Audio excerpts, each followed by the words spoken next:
इस अस्तित्व के प्रेम के वशीभूत होकर हम सभी लोग चेतना की परम ऊंचाइयों को छूते चले जा रहे हैं।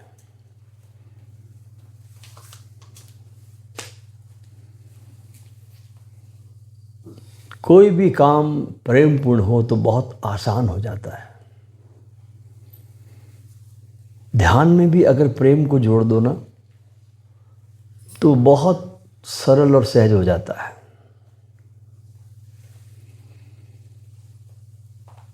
तो आज जो मैं आपके साथ यात्रा करने वाला हूं इस समय,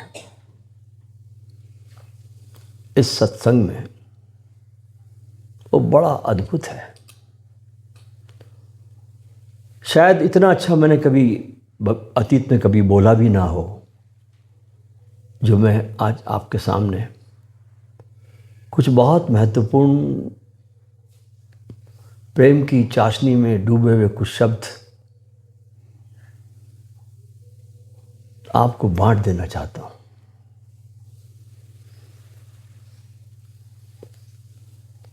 और मैं यहां पर किसी आपको कोई सिद्धांत को समझाने को नहीं आया और ना आप भी किसी सिद्धांत को समझने के लिए बैठे हैं। हम सभी लोग अपने ही अस्तित्व के सबसे मधुर रहस्य को पहचानने को निकले हैं। हम सारे लोग अपने ही भीतर अपने ही अस्तित्व के सबसे मधुर मधुर मीठे रहस्य को पहचानने निकले हैं। अच्छा, हम सब ने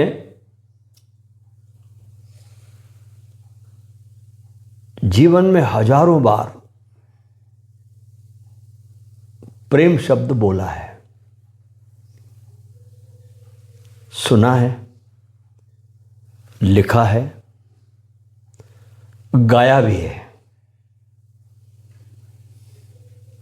लेकिन कोई शांत होकर पूछे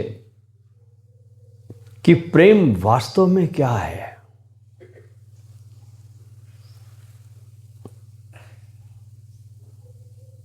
तो हैरानी होती है कि शब्द यहां पर जवाब देने में साथ छोड़ देते हैं। कोई पूछे कि प्रेम क्या है तो बड़ी हैरानी होती है कि यहां पर शब्द साथ छोड़ देते हैं। क्योंकि प्रेम को परिभाषित करना उतना ही कठिन है जितना कि इस अस्तित्व को, इस परमात्मा को परिभाषित करना। इसलिए आज यहां पर सत्संग में जो बैठे हैं ना, कोई भी निष्कर्ष लेकर मत बैठना, कोई मान्यताओं को लेकर मत बैठना। बस एक खुले हृदय के साथ यहां पर आज सत्संग में यहां बैठना, क्योंकि कुछ बहुत इंपॉर्टेंट, बहुत गहरी बातें आपके साथ शेयर होने जा रही है। जैसे कोई बच्चा पहली बार इंद्रधनुष को देखता है, कितना सुंदर होता है इंद्रधनुष, देखा आपने? कितना खूबसूरत, अवाक रह जाता आदमी इंद्रधनुष को देखकर। जैसे कोई बच्चा पहली बार इंद्रधनुष देखता है, वैसे ही आज आप इस सत्संग में प्रेम को देखने की तैयारी करना।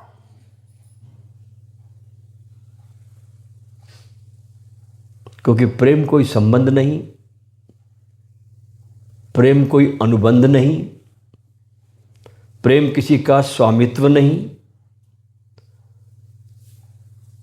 प्रेम तो चेतना की वो अवस्था है,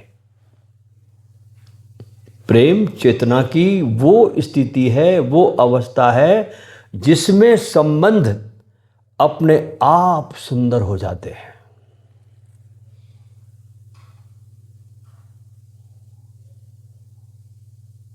अपने आप। संबंध प्रेम से पैदा होते हैं।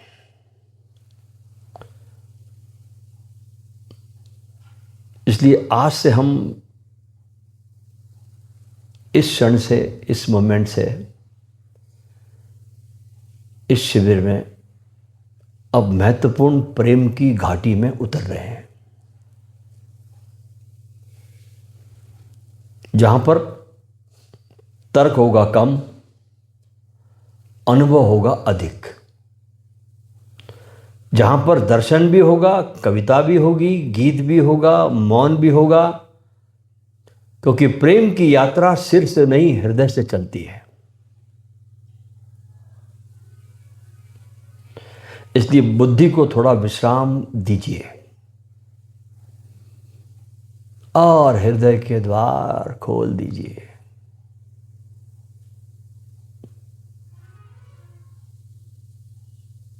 बुद्धि को थोड़ा विश्राम दीजिए और हृदय के द्वार खोल दीजिए, और खुल जाते हैं। मुझे गीत याद आता है कि प्रेम गली अति सांकरी, इसमें दो न समाए। जब मैं था तब हरि नहीं, अब हरि है तो मैं ना है। यही प्रेम का पहला संकेत है। जहां अहंकार हटता है वही प्रेम का जन्म होता है। एक शेर भी बहुत सुंदर लगता है मेरे को,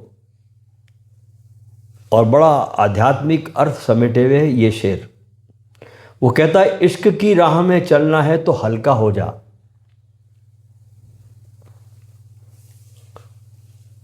ये समझो कि सत्संग नहीं है, बल्कि मैंने आपको इश्क की दावत दे रखी है इस समय। इश्क दावत कहना चाहिए इसको। कहता है, इश्क की राह में चलना है तो हल्का हो जा, अपने होने का भी बोझ बहुत भारी होता है। अपने होने का भी बोझ बहुत भारी होता है। अब जरा कल्पना कीजिए आप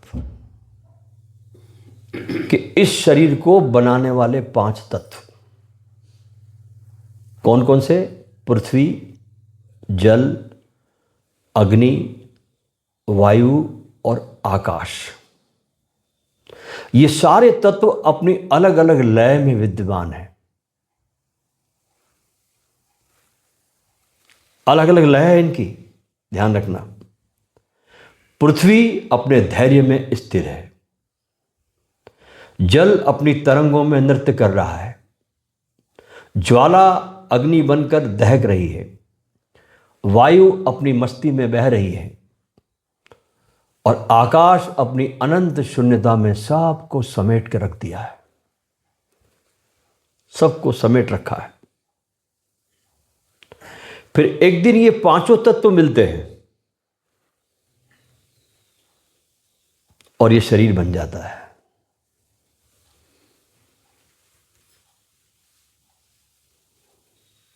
ये 5 तत्व मिलते हैं और शरीर बन जाता है।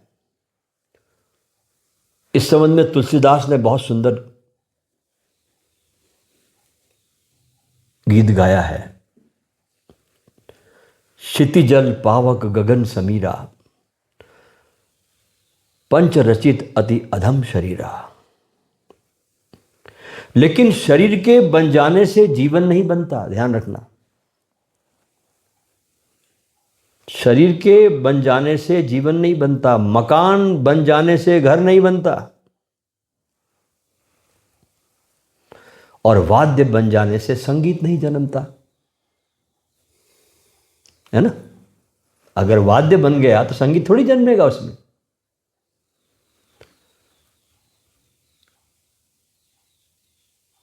और तब अस्तित्व मौन हो जाता है, और उस मौन से एक छठा तत्व प्रकट होता है 5वें के पार, और वो है प्रेम।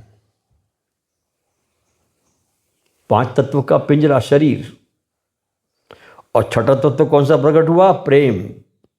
और जैसे ही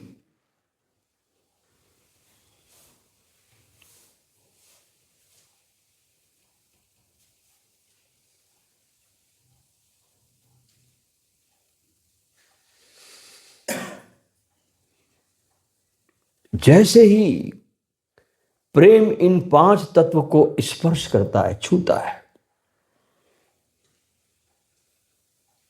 सब बदल जाता है।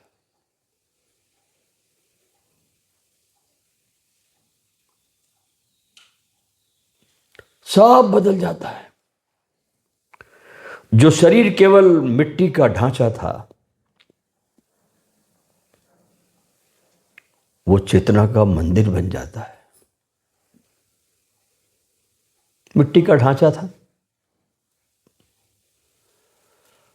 जो संभावनाएं इस मिट्टी के पुतले में सोई हुई थी, जो पॉसिबिलिटीज, वे उसके छठे के स्पर्श से जाग उठती है। भीतर नई रोशनी फूटती है, एकदम नई। नया संगीत जन्म लेता है, नई दिशा मिलती है। और उस घड़ी में केवल आदमी नहीं जागता, तुम्हारे साथ साथ ये पूरी सृष्टि भी कुछ जागती है।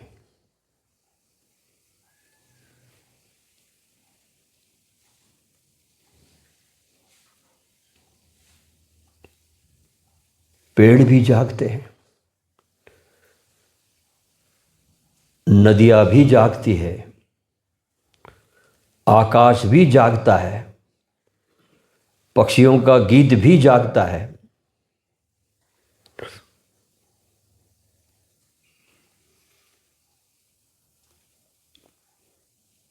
पूरा अस्तित्व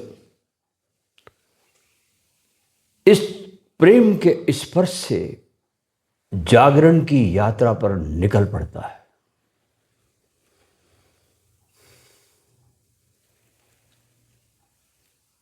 क्या छू दिया इस छठवें तल ने? क्या आया ये अजनबी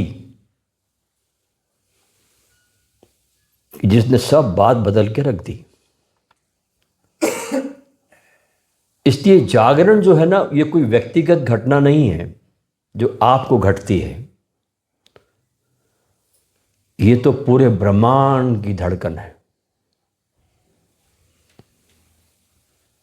जागरण इतना छोटा मोटा नहीं होता, ये पूरे ब्रह्मांड की धड़कन की तरह है। और प्रेम क्या है? उसी धड़कन का नाम है। हम बहुत शुद्र छोटे से प्रेम को, जीवन को जी करके विदा हो जाते हैं। हम पता नहीं चलता कि हमने कभी प्रेम को जिया भी। हम मोह को जीते हैं, प्रेम को नहीं जीते। ध्यान रखना, हमारे जीवन में प्रेम है ही नहीं, मोह है। तो आज हम इस प्रेम के नए सूत्रों में प्रवेश करेंगे।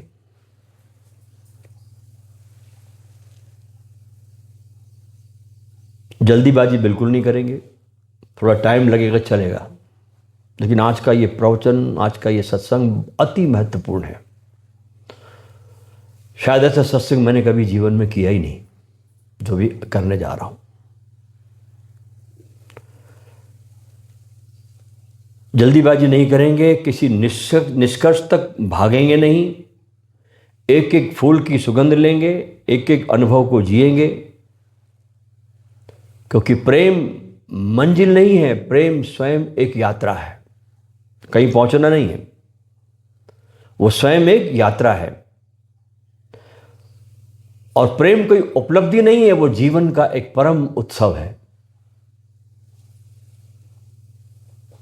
आज बस इतना ही समझ लीजिए कि यदि जीवन में प्रेम का छठवां तत्व उतर गया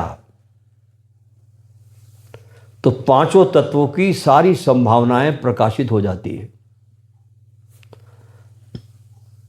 और धीरे धीरे मनुष्य उसी आदिम स्रोत की ओर लौटने लगेगा जहां से संपूर्ण सृष्टि का जन्म हुआ है। अगले चरण में अब हम यहां देखेंगे कि यही प्रेम जब पृथ्वी, अग्नि, जल और वायु और आकाश के भीतर उतरता है तो किस प्रकार से प्रत्येक तत्व एक नया रहस्य खोल देता है। अब अपनी आंखें बंद करो, शरीर को बिल्कुल ढीला छोड़ दो।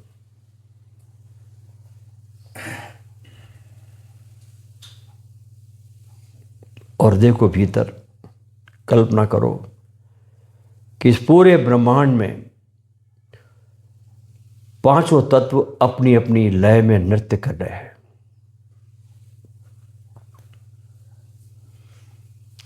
आकाश अपनी विराट निस्तब्धता में फैला है, निस्तब्ध है और फैला है। वायु अपनी मस्ती में बह रही है, जल अपनी तरंगों में गुनगुना रहा है,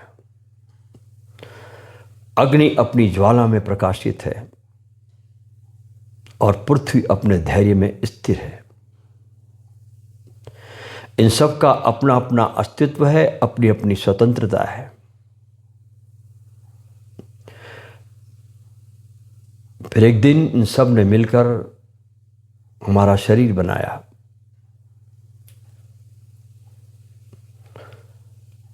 और ये शरीर परमात्मा की सबसे सुंदर प्रयोगशाला है।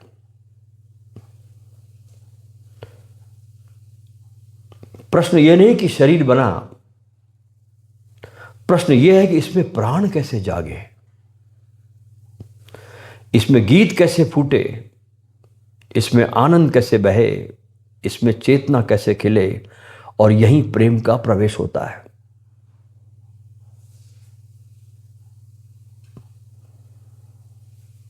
जो जीवन केवल सांस ले रहा था, प्रेम के स्पर्श से जीना शुरू कर देता है। जो केवल चल रहा था वो नृत्य करने लगता है। जो केवल देख रहा था मात्र वो विस्मय से भर उठता है।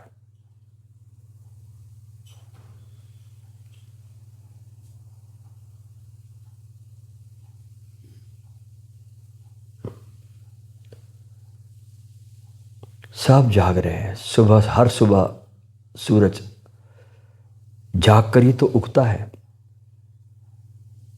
फूल हर भोर जाग कर ही तो खिलते हैं। और मनुष्य सोचता है कि उसे कोई अलग से साधना करनी होगी। नहीं, तुम्हें केवल प्रेम के संस्पर्श में आना है, उसके स्पर्श में आना है, बस, और कुछ नहीं करना है।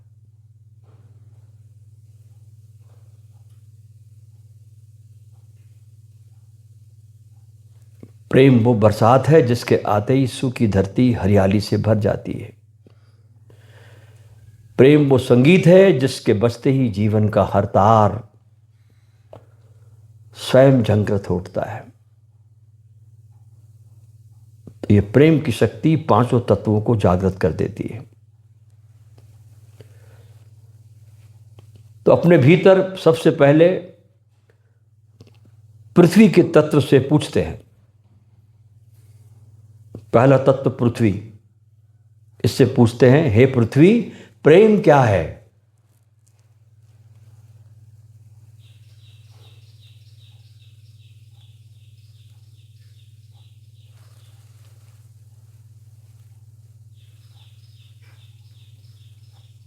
और पृथ्वी मुस्कुराकर कहती है कि जब प्रेम मेरे भीतर उतरता है तो मैं सुगंध बन जाती हूं। ध्यान से देखना, सूखी मिट्टी में बारिश की पहली बूंद गिरती है तो कैसी भीनी भीनी खुशबू उठती है।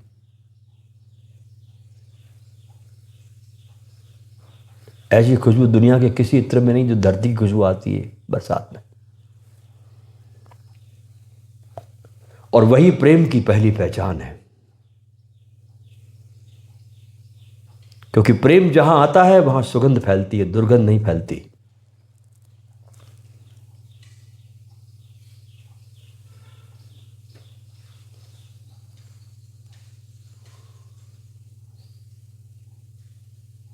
लेकिन हमारी बुद्धि अधिकतर, हमारी समझ दलदल जैसी होती है, उसमें उतरते हैं और अधिक उलझ जाते हैं। प्रेम हमको ऐसी समझ देता है जो पृथ्वी की तरह ठोस हो, जिस पर जीवन की इमारत खड़ी की जा सके।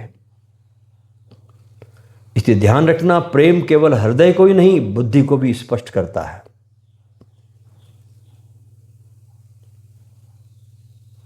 प्रेम हमको भ्रम से निकालकर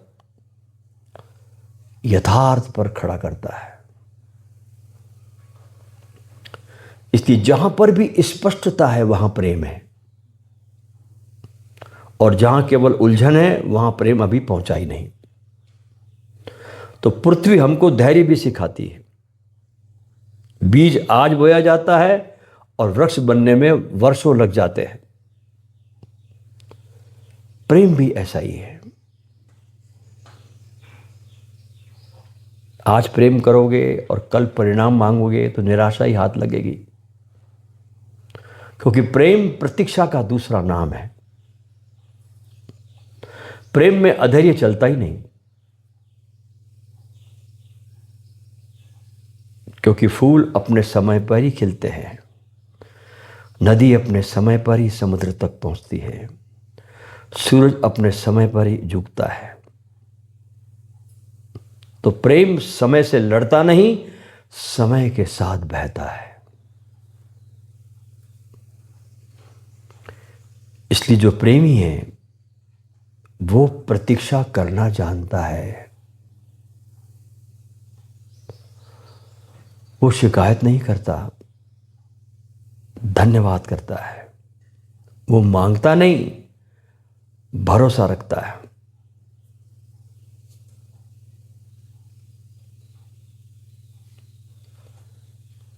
जो फूल जल्दी खिलने की जिद करते हैं ना, वे जल्दी मुरझा भी जाते हैं।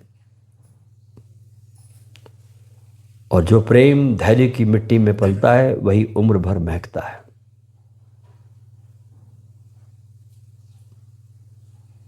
अब आप अपने भीतर कल्पना करें कि आप धरती पर नंगे पांव खड़े हैं। ये दूसरा ध्यान प्रयोग। कल्पना करें कि आप धरती पर नंगे पांव खड़े हैं और आपके पैरों से पृथ्वी की शीतल ऊर्जा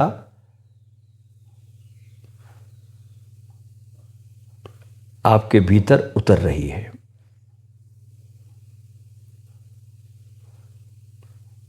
पृथ्वी की ऊर्जा आपके पैरों से होती हुई आपके भीतर उतर रही है, और हर सांस के साथ पृथ्वी की जो वो स्थिरता है आपके शरीर में फैल रही है। उसकी स्थिरता आपके शरीर में, जो आपके भीतर धरती का तत्व है, उसमें फैल रही है। मन शांत हो रहा है। भीतर जो बेचैनी है वो मिट्टी में समा रही है।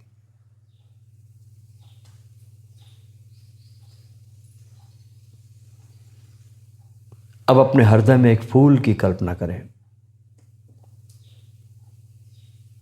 हर सांस के साथ तुम्हारे वो फूल खिल रहा है और उसकी सुगंध तुम्हारे पूरे शरीर में फैल रही है।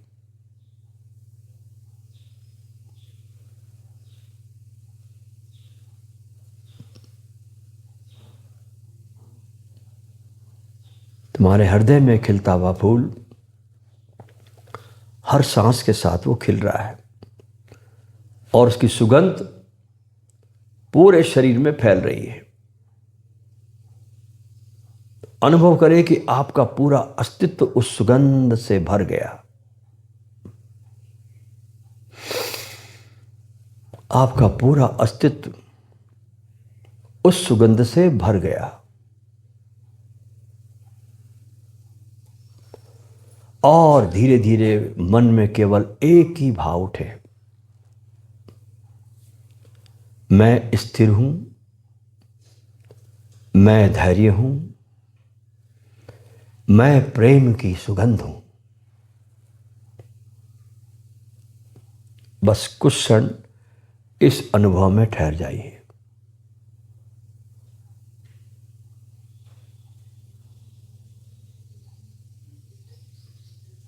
कुछ क्षण इस मोमेंट में ठहर जाइए। क्योंकि प्रेम की यात्रा दौड़कर नहीं, ठहर कर पूरी होती है। और जब ठहरना आ जाता है तभी जीवन में पहली बार सच्ची महक उतरती है।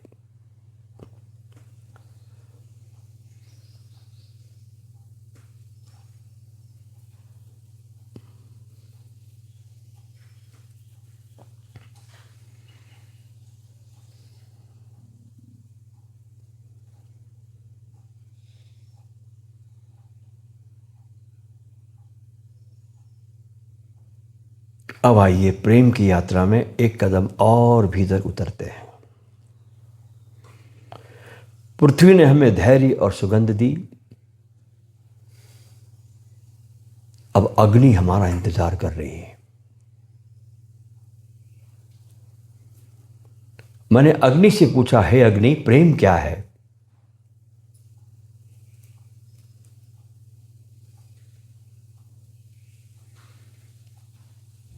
मैंने अग्नि से पूछा कि हे अग्नि, प्रेम क्या है? अग्नि मुस्कुराई, खिलखिलाई और बोली,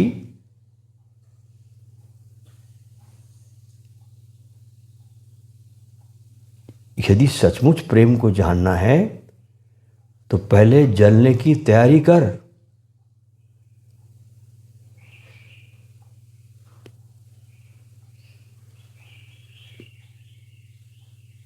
दोस्तों, यही वो जगह है जहां से अधिकतर लोग भाग जाते हैं।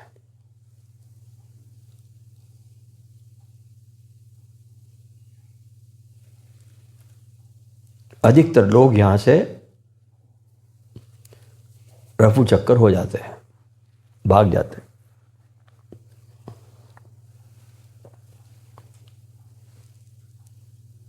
सब प्रेम का गीत गाना चाहते हैं,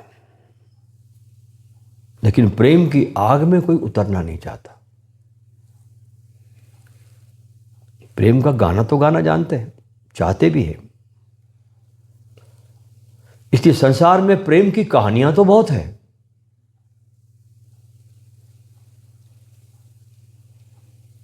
पर प्रेमी बहुत कम है। लैला मजनू, शीरी फरहाद, रोमियो जूलियट, हीर रांझा, राधा कृष्ण, इन सब की कथाएं सुनना सबको बहुत अच्छा लगता है। लेकिन अपने भीतर जो झूठ, अहंकार, स्वार्थ, अपेक्षाएं और अधिकार की आग है, उसे प्रेम की अग्नि को समर्पित करने का साहस बहुत कम लोगों में होता है। और ध्यान रखना कि प्रेम तुमको नहीं जलाता, प्रेम तुम्हारे भीतर के झूठ को जलाता है।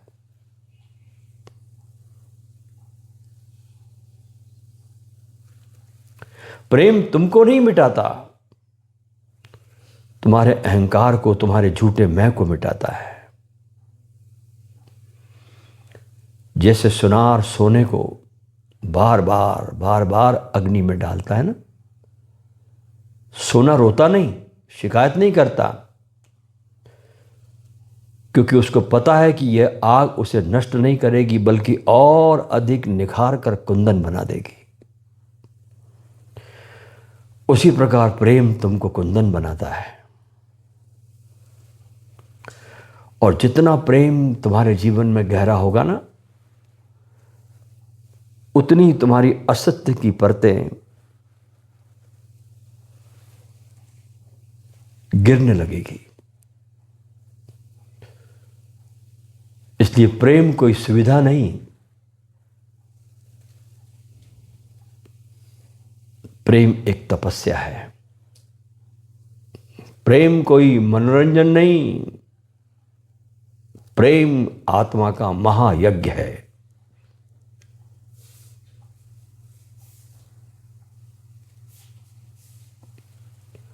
और जो इस यज्ञ में उतर गया, वही नया जन्म लेकर बाहर आता है। जरा सोचो, बीज भी तो मिट्टी में सड़ता है, तब कहीं जाकर वो अंकुर बनता है।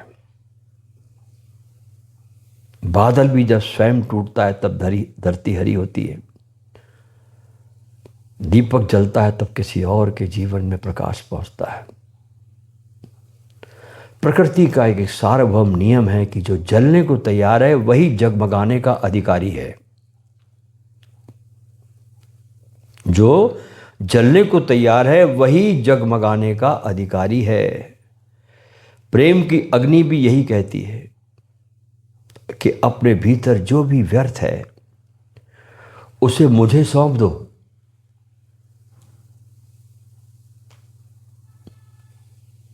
जो भी व्यर्थ है उसे मुझे सौंप दो। क्रोध मुझे दे दो, ईर्ष्या मुझे दे दो, तुलना मुझे दे दो, अधिकार मुझे दे दो, भय मुझे दे दो, मैं सबको राख कर दूंगी और तुम्हारे भीतर केवल प्रेम का स्वर्ण छोड़ दूंगी।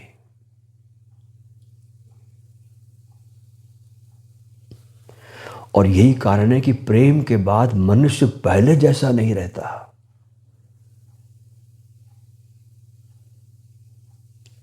टोटल बदल जाता है वो। उसकी आंखों में एक नई चमक होती है,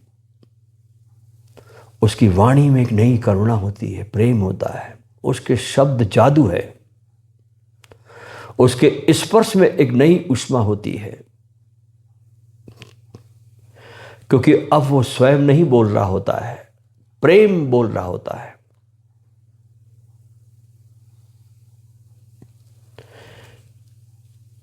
एक शायर ने क्या कहा कि जलना पड़ा तो क्षमा बनी, पिघलना पड़ा तो मोम हुई, जो खुद को बचाता ही रहा वो जिंदगी भर खामोश रही।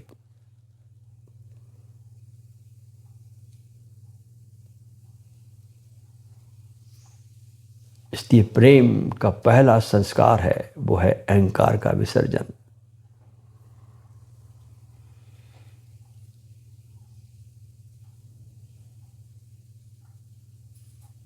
ध्यान में और गहरे जाएं, आंखें बंद कर लें, गहरी सांस लें और अनुभव करें कि आपके हृदय के मध्य एक शांत स्वर्णिम अग्नि जल रही है। कल्पना करें यहां आपके हार्ट सेंटर पर। यह क्रोध की आग नहीं, यह प्रेम की आग है। और अब कल्पना करें कि आप अपनी सारी पीड़ाएं, सारी भय, सारी शिकायतें, सारे टूटे हुए सपने, सारी अपेक्षाएं उस हृदय पर जलने वाली अग्नि को समर्पित कर रहे हैं, अर्पित कर रहे हैं। एक एक करके उस अग्नि को सौंपते जाइए और देखिए वे जल रहे हैं, राख हो रहे हैं। और उसी राख से आपके भीतर एक नए प्रकाश का जन्म हो रहा है।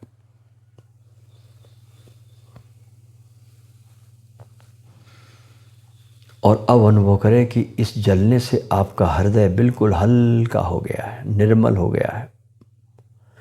जैसे बरसों के बाद आकाश से बादल हट गए हो। भीतर केवल उजाला है, केवल ऊष्मा है, केवल करुणा है। मन ही मन प्रार्थना करिए कि जो व्यर्थ है जल जाए, जो सत्य है वही बच जाए, जो मेरा नहीं है वो मिट जाए, जो प्रेम है वो प्रकट हो जाए। बस कुछ क्षण इस मौन अग्नि में बैठे रहिए, कुछ क्षण बिताए इसमें।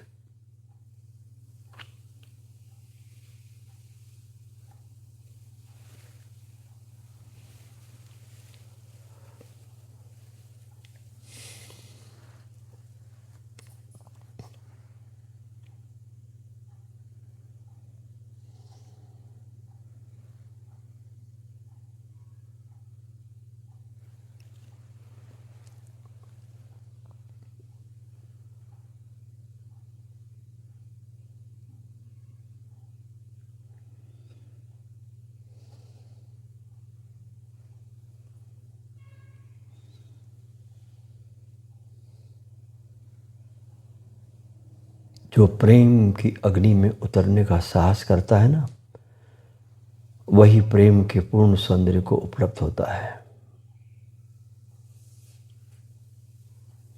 प्रेम हमको जलाकर प्रकाश बना देता है।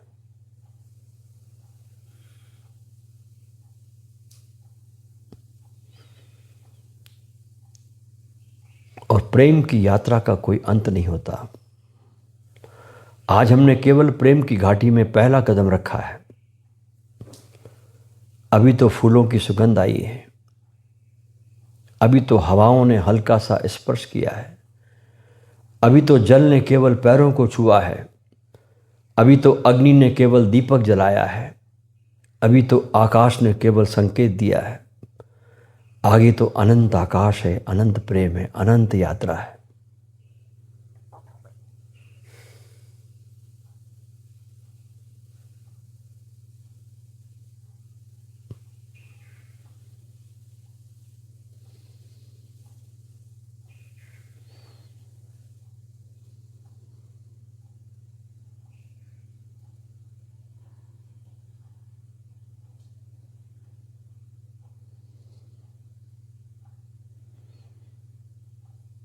प्रेम का अर्थ किसी पर अधिकार जमाना नहीं होता।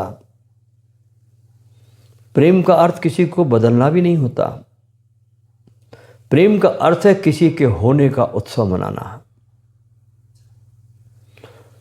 क्योंकि जहां प्रेम है वहां स्वतंत्रता है, और जहां स्वतंत्रता है वहां विश्वास है, और जहां भरोसा है वहां भय नहीं रहता, और जहां भय नहीं वहीं परमात्मा प्रकट होता है। इसलिए ध्यान रखना कि प्रेम परमात्मा तक पहुंचने का साधन नहीं है, प्रेम स्वयं परमात्मा की धड़कन है।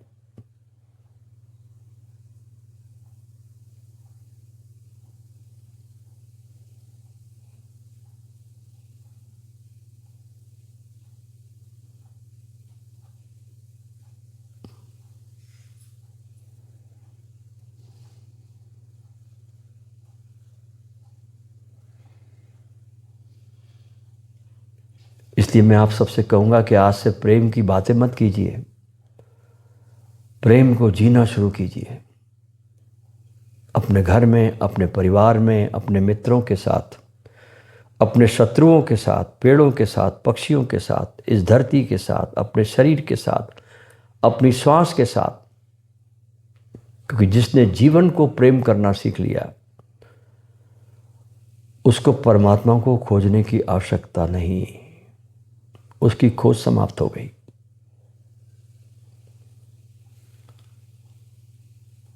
तो आज की इस भूमिका में हमने केवल पहला सूत्र समझा है। अभी अनेक सूत्र खुलेंगे, अभी प्रेम के और भी रंग सामने आएंगे। अभी जानेंगे कि प्रेम पीड़ा क्यों बन जाता है, प्रेम स्वतंत्रता कैसे देता है, प्रेम ध्यान कैसे बनता है, प्रेम भक्ति कैसे बनता है, और अंततः प्रेम स्वयं मुक्ति कैसे बन जाता है।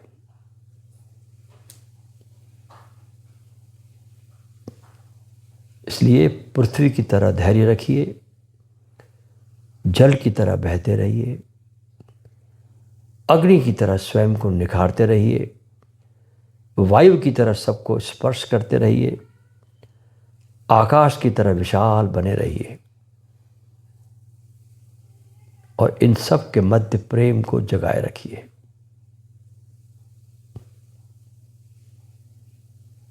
यही प्रेम सूत्र की शुरुआत है, यही जीवन की शुरुआत है, यही परमात्मा के साथ होने की शुरुआत है।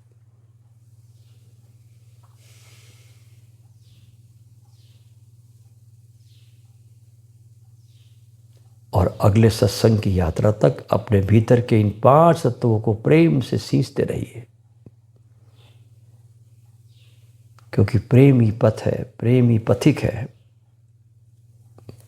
प्रेम ही परम लक्ष्य है।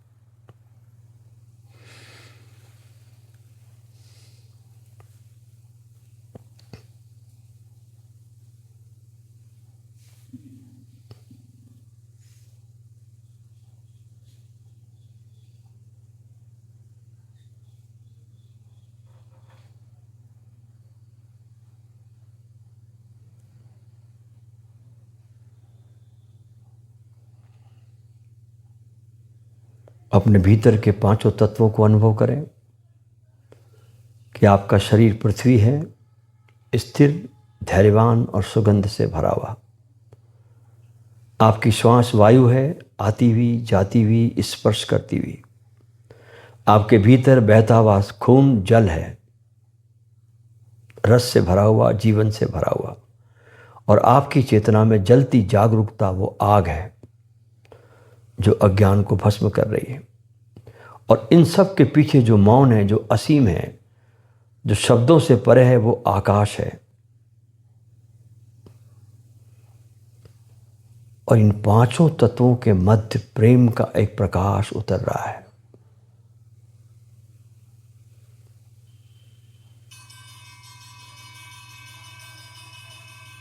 जैसे सूर्योदय होते ही पूरी धरती जाग जाती है, वैसे ही प्रेम के स्पर्श से आपके भीतर के पांचों तत्व प्रकाशित हो रहे हैं। पृथ्वी सुवासित हो रही है, जल रसमय हो रहा है, अग्नि निर्मल हो रही है, वायु करुणामय हो रही है और आकाश मौन से संगीत बन रहा है। कुछ क्षण इस अनुभव में रहे। ये प्रेम का ध्यान है।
धीरे धीरे 2-4 गहरी गहरी श्वास लें।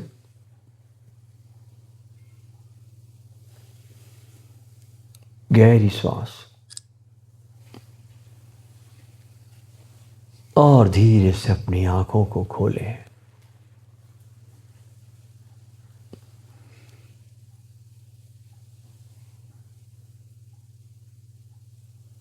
तो ये था प्रेम का पहला स्पर्श, पहला पाठ।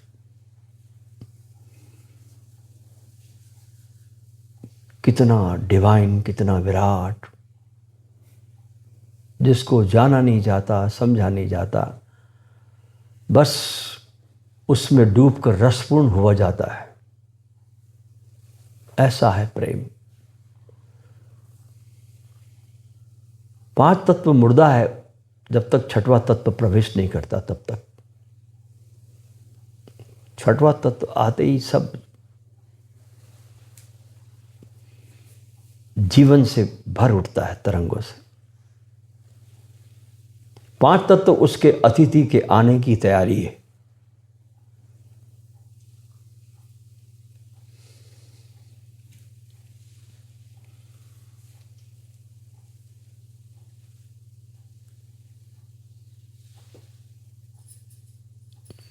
पांचों तत्व जड़ है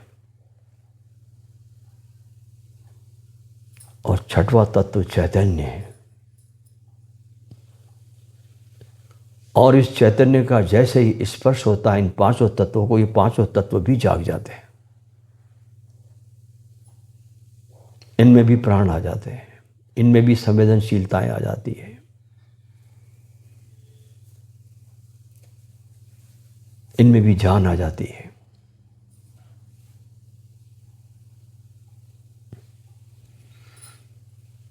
तो इस तत्व में रहो यार। जीवन में बस एक ही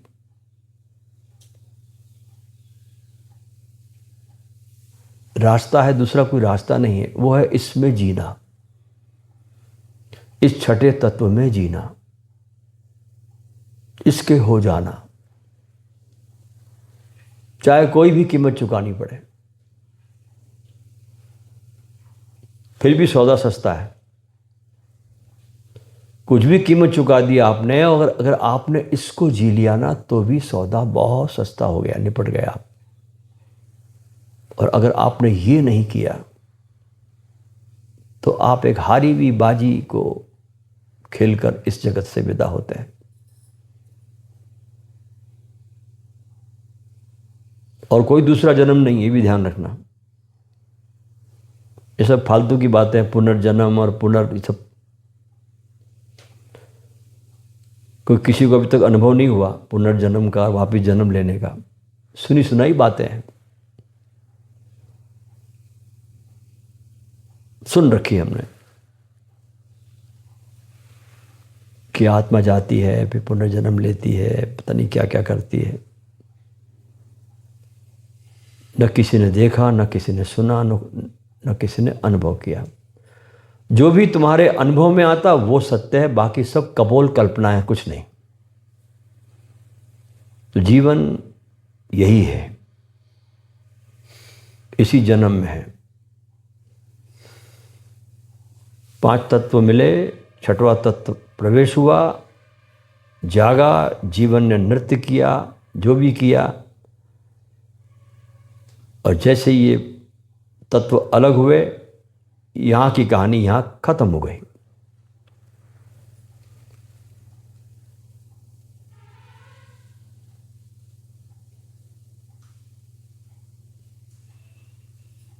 कोई पुनर्जन्म वगैरह नहीं है, सब कपोल कल्पना है और कुछ नहीं। सब पंडितों का बड़ा माया जाल है तुमको उलझा के रखने के लिए। तुमको यहाँ जीने ही नहीं दिया उन लोगों ने, तुमको सदा उलझा के रखा है अगले जन्म में। पूर्व जन्मों के कर्मों से तेरा भाग्य बदल रहा है।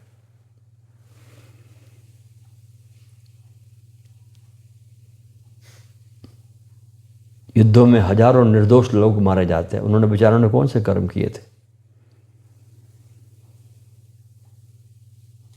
तो जो जीवन है ना आपके पास अभी और यही है, और यही जन्म है, दूसरा कोई जन्म नहीं है। यहाँ की कहानी यहाँ खत्म।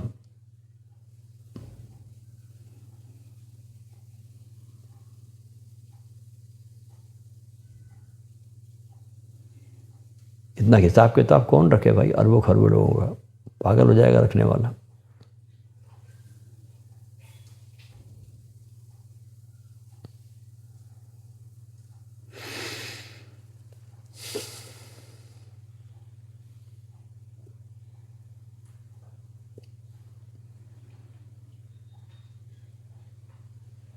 जब हमको ये धारणा पकड़ाते हैं ना कि अगला जन्म भी है, तो हम जीवन को टालते जाते हैं। चलो इस जन्म नहीं, अगले जन्म में देख लेंगे।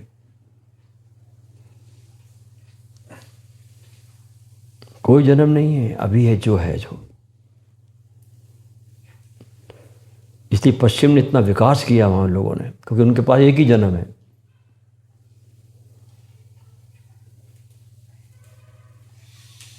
इसलिए पश्चिम इतनी त्वरा से जिया भी, दोनों तरफ जैसे मशाल में आग लगी वैसे जिया पश्चिम, और विकास भी किया। हमारा भारत इसलिए गरीब रह गया, हमने अनंत जन्मों की कल्पना यहाँ पर की है, भाग्य की कल्पना हमने की है। कोई भाग्य नहीं है, कोई जन्म नहीं, क्या रखना, कुछ भी नहीं है। सीधा सीधा गणित है। आपने आग में हाथ डाला, हाथ जलेगा, खत्म। आपने अभी आग में हाथ डाला, अभी जला। ऐसा तो नहीं होता ना कि अभी आपने आग में हाथ डाला, अगले जन्म में आपका हाथ जलेगा। ऐसा कभी नहीं हुआ।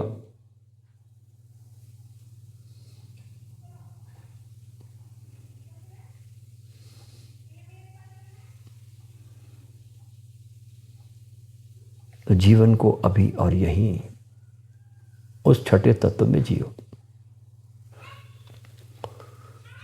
बहुत बहुत आपको मेरे प्रणाम।